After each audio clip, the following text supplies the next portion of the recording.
ኢትዮጵያ ትቅደም ስታሊን አውርቷልና ቲዲኤፎች ምንድነው መልሳችሁ ስሙት። አደር ለመሆን ማንንም አይመኝም። እኔ ልጆቼ 3 ልጆች አሉ፣ ህፃናት ልጆች ናቸው። ገና በቋንቋ ዶክተር ኢንጂነር አያውቁም፣ ግን ሲያድጉ ምን መሆን እንደሚፈልጉ ሼፕ አረጋቸዋለሁ። ቲዲኤፍ አሁን ይሄ መልሰው ስታሊን እንደዚህ ያለ ነው ብትለው ኤአይ ነው አንተ ምን አገባህ ባንዳ ነህ ይልሃል። ምክንያቱ እውነትም ቢሆን ልጁ ለምንድነው ወደ ጦርነት ሚልከው? እኔ ያለሁት እኔ ወደ መስዋዕት ተዘጋጅቻለሁ፣ ባርነቴ ወድጄዋለሁ፣ ድህነቴ ወድጄዋለሁ፣ እኔ ጊላ ነኝ፣ እኔ ተላላኪ ነኝ፣ ምን አገባህ አንተ ባንዳ ነህ፣ ባርነቴ ወድጄዋለሁ እያለ ነው። እኔ ደግሞ ምን እያልኩ ነው? እኔ ለውጥ ነው የሚያስፈልግህ፣ ልማት ያስፈልግሃል፣ ዋጋ ከፍለሃል፣ ለልጆች ጥሩ ነገር ስጣቸው። እኔ አሁን ምመኘው ምንድነው መሰለ ልጅስ ወልድ ማለት ነው ማክሲማም 20 ዓመት 25 ዓመት ነው ከሆነ ማለት ነው ኢትዮጵያ የምትባለው ከኤርትራ ላይ ተደምራ ትልቅ ሀገር መፍጠር ነው የምፈልግ እኔ በራሱ ማለት ነው። ለልጄ እሱ ማውረስ ነው የምፈልገው። የኔ ትግል ይሄ ነው ማወቅ ያለበት። አንተ ግን በአንድ ትንሽ የሆነ ከተማ ቁጭ ብለህ ባርነቴ ተመችቶኛል ስልጣን አልፈልግም እያልክ ነው። እኔ ያልኩ ያለው ስልጣን አንተ ተረከበው፣ ስልጣን ተረከበውና ለሚመጣ ጀነሬሽን ጥሩ ነገር አሳይበት፣ ለውጥ አሳይበት እያልኩ ነው። እኔ እኮ የሚገርመኝ ነገር ቲዲኤፍ ህወሓት ራሱ ብጠፋ የሆነ ነገር በቃ ብጠፋ ራሱ ማለት ነው ስልጣኑ ብትለቅ ራሱ ማለት ነው አንተ ወደ ስልጣኑ አትመጣም። ችግርህ ማለት ነው አንተ ባርነትህ ስለተመቸ ችግርህ ስለተመቸ እንደ ህወሓታውያን የሆነ ሰው ደግሞ አምጥተህ ወደ ስልጣኑ ቁጭ ታረጋለህ። ወንበሩ እኮ አንተ ታውቀዋለህ በደንብ ከነሱ የዋልክ ስልጣን ምን እንደሆነ ታውቃለህ። ወደ ስልጣን መጥተህ አንተ ቁጭ እንዳትለው ግን ጊላ ምን ያረጋል መሰለ ጎይታው የራሱ ንጉስ ሲሞት ማለት ነው ራሱ አይደለም ወደ ስልጣኑ መጥተው ቁጭ ሚለው ምን ያረጋል? እንትን ይፈልጋል፣ መንግስት ይፈልጋል ደግሞ ጊላ እንዲሆን ራሱ ማለት ነው ባሪያ እንዲሆን።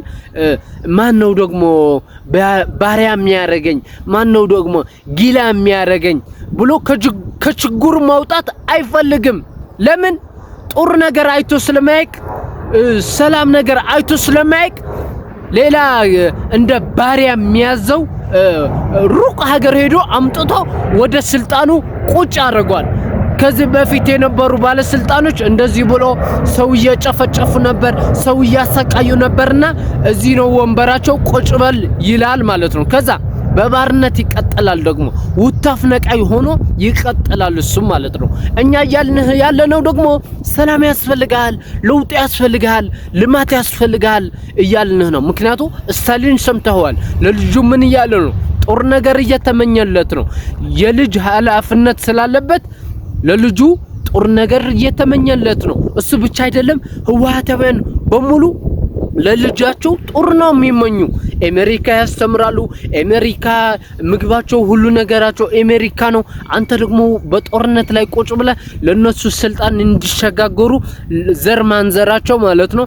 አንተ ደግሞ ወደ ጉድጓድ ከባርነት ውጣ አባቴ፣ ከባርነት ውጣ ወንድሜ ነህ። እኔ ዝም ብዬ ላይ አልፈልግም።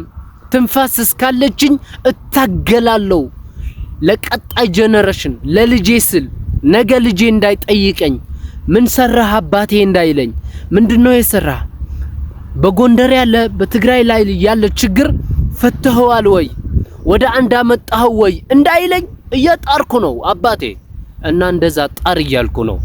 አሁን በእነሱ ምክንያት እከሌ ጠላትህ ነው፣ የጎንደር ልጅ ጠላትህ ነው፣ የወሎ ልጅ ጠላትህ ነው የሚሉ የት ስለምታውቀው ነው? በትግራይ ላይ ያለው አርሶ አደር ገበሬና በጎንደር ላይ ያለ አርሶ አደር ገበሬ የተዋውቆ ነው የሚጣሉት እነዚህ ሰዎች። በትግራይ ላይ የተወለደ ህፃን ልጅና በወሎ የተወለደ ህፃን ልጅና የተዋውቆ ነው የሚጣሉት። ይሄ ማወቅ አለብህ አባቴ። ጊዜውን ተቀይሯል። አዎ ልጅህ እንዳይጠይቅህ ቀጣይ። ቴንኪው። ኢትዮጵያ ትቅደም። አመሰግናለሁ። ደጃት ወንድማችሁ ነኝ። ሰላም ሚሰብክ ወደኔ ይመጣል፣ ጥላቻ ሚሰብክ ከኔ ይራቅልኝ። ፈጣሪ አሜን በለኝ። ቴንኪው። አመሰግናለሁ። ዋ ደከመኝ እኮ